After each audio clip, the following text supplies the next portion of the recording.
विद्या स्वादिष्ट किचनमध्ये मी आपले मनापासून स्वागत करते।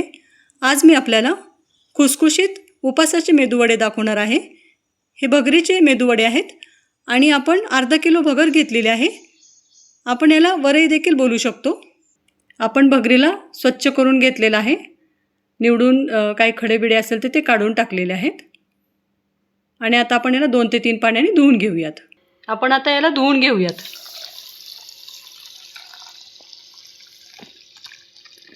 एक तांबे भरून पाणी घेतलेलं आहे। याला स्वच्छ धुवायचे आहे। आपण ही भगर 2 ते 3 पाण्याने धुवून घेतलेली आहे। गॅस पेटवून घेतलेला आहे। त्याच्यावर कढई ठेवलेली आहे गॅसवर आणि आता आपण एक तांब्यावरून पाणी ओतून घेऊयात। एक मोठा तांबा पाणी ओतणार आहे।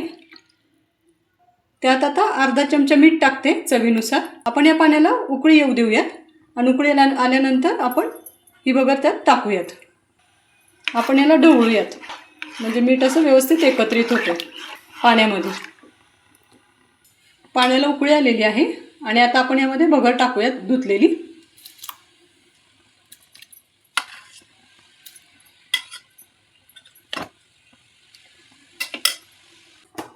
आपण याला ढवळूयात। आता याच्यावर झाकून घेऊयात आपण आणि शिजू देऊयात। बारीक आचेवर याला शिजवून घेणार आहे। आपण पाहूयात शिजलं का नाही ते। व्यवस्थित शिजलंय। एक 10 मिनिटं याला शिजवून घेतले बारीक आचेवर। जेव्हा आपण याच्यातलं पाणी आटतं ना तेव्हा गॅसची फ्लेम बंद करून घ्यायची। छान असं शिजलेलं आहे। भगर मऊ झालेली आहे आणि आता आपण गॅसची फ्लेम बंद करूयात। या भगरीला असं मोकळं करून घ्यायचं आणि आपण हा भातच तयार करून घेतलेला आहे भगरीचा। आपण शिजवलेली भगरी ताटात काढून घेतलेली आहे आणि आपण ती थंड करून घेऊयात।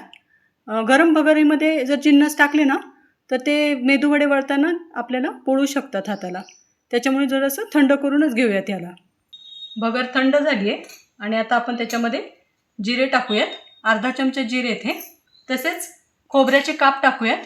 हे 1 चमचा खोबऱ्याचे काप घेतलेले आहेत। तुम्हाला जर किसलेलं खोबरं टाकायचं असेल ना त्याच्यामध्ये तर आपण टाकू शकता। हे ओलं खोबरं आहे। तसेच हिरव्या मिरच्या टाकणार आहे। 9 हिरव्या मिरच्या आहेत या। आपण तिखटानुसार कमी जास्त करू शकतो याला। बारीक कट केलेल्या हिरव्या मिरच्या आहेत या। आणि हा बटाटा आहे। हा 1 बटाटा घेतले मी स्मॅश केलेला। आपण यात टाकूयात। एक मोठा बटाटा आहे हा। आपण याच्यामध्ये ना मीठ टाकायचं नाही कारण ऑलरेडी आपण मीठ शिजवताना टाकलेलंच होतं भगरीमध्ये। आपण याला मिक्स करूयात। व्यवस्थित एकत्रित करून घ्यायचं म्हणजे सगळे जिन्नस एकत्रित होतात चांगले। छान असा गोळा तयार झालेला आहे। आता आपण याचे मेदूवडे तयार करून घेऊयात। आपण पाहूयात अशा पद्धतीने एक गोळा घ्यायचा आणि याला असं गोल गोल करायचं। त्याला मधून असं दाबायचं आणि छान असा गोल शेप द्यायचा याला। अशा रीतीने आपला मेदूवडा तयार होतो। आपण याला आता तळूयात। अशाच पद्धतीने याला करून घेऊयात सगळ्याला आणि मग तळूयात।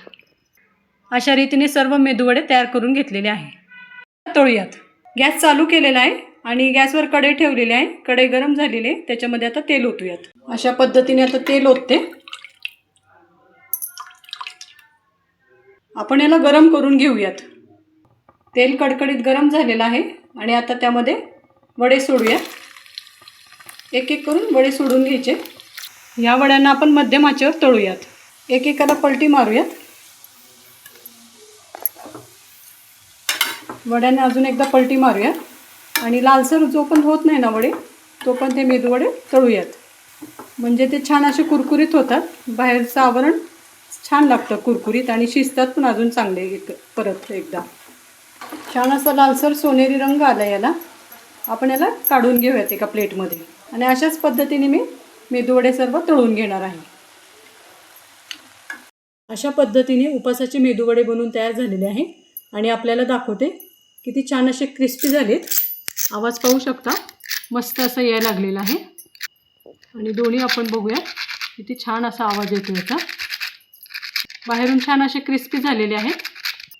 आपल्याला एक तोडूनही दाखवते। हे बघा किती मस्त असं मऊ शिजलं गेलेलं आहे आतून। तर त्यासाठी आपण हे नक्की करून पहा। हा आगळा वेगळा पदार्थ तुम्हाला नक्कीच आवडेल उपासाचा। तेच तेच नेहमीचे उपासाचे पदार्थ करून खाण्याचा कंटाळा आला असेल तर आपण अशा वेगळ्या पद्धतीचे जरा हटके उपासाचे मेदूवडे करून खाऊ शकतो. हे मेदूवडे उपासाच्या चटणीसोबत खाऊ शकतो. अतिशय छान लागतात ते आणि नुसते खाल्ले तरी अप्रतिम लागतात. त्याच्यामुळे ते तुम्ही नक्की करून पहा. व्हिडिओ कसा वाटला ते कमेंट बॉक्समध्ये कळवा. व्हिडिओला लाईक करा, शेअर करा आणि चॅनलला सबस्क्राईब करा. धन्यवाद.